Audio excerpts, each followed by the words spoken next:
సీతారాం చిత్రాలు అనే మూవీ గురించి మీరు ఏం చెప్పబోతున్నారు? కొన్ని ప్రోడక్ట్స్ మీద రాసుకుంటాం కదా, made in Japan, made in China అని. సో ఇది మేడ్ ఇన్ కర్నూలు సినిమా, అందుకే కొండరెడ్డి గురించి పెట్టాను. ఇంకా మెయిన్ కాన్సెప్ట్ వచ్చేసి ఏంటంటే మన వీసీఆర్ అండ్ టీ స్టాల్కి సంబంధించిన సినిమా అనమాట. ఇక్కడ ఏంటంటే ఒక టీఎం కొన్న కుర్రాడు ఎలా ఎదిగాడు లైఫ్లో అనే ఒక ఇంట్రెస్టింగ్ జర్నీ ఉంటుంది. లవ్ స్టోరీ ఉంటుంది, రొమాన్స్ ఉంటుంది, ఎమోషన్స్, కామెడీ, ఎవ్రీథింగ్ ఉంటుంది. అండ్ మోర్ ఓవర్ కర్నూలు చాలా అందంగా చూపించాను.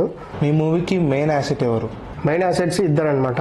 ఒకరు మా డిఓపి అరుణ్ కుమార్ పర్వతనేని అండ్ మా హీరో లక్ష్మణ్. సో వీళ్ళిద్దరూ, అరుణ్ అన్న ఎంత హార్డ్ వర్క్ చేశాడంటే, మేము డమ్మీ షూట్లు చేసాం సినిమా మొత్తం 2021 ఎండ్ నుంచి ఇప్పుడు వరకు సినిమా ఇది తప్ప ఇంకేం చేయట్లే. సో అంతే సిన్సియర్గా ఉన్నాడు అన్న, డెడికేషన్గా.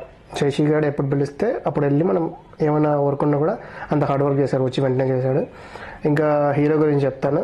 మా వాడు ఎలా అంటే చాలా హార్డ్ వర్క్ ఏ రేంజ్లో చేశాడంటే, పొద్దున్నే 5 గంటలకి హోటల్ దగ్గరికి వచ్చి అందరిని ఎక్కించుకొని లొకేషన్లో దింపి మా వాడు రెడీ అయ్యి మేకప్ వేసుకొని తర్వాత మళ్ళీ షూటింగ్ అంతా అయిపోగొట్టుకొని అందరినీ డ్రాప్ చేసి ఇంటికి వెళ్ళి 6-7 ఆ టైంకి ఇంటికి వెళ్ళి వాడు మళ్ళీ నైట్ షిఫ్ట్ జాబ్ చేసేసుకునేవాడు.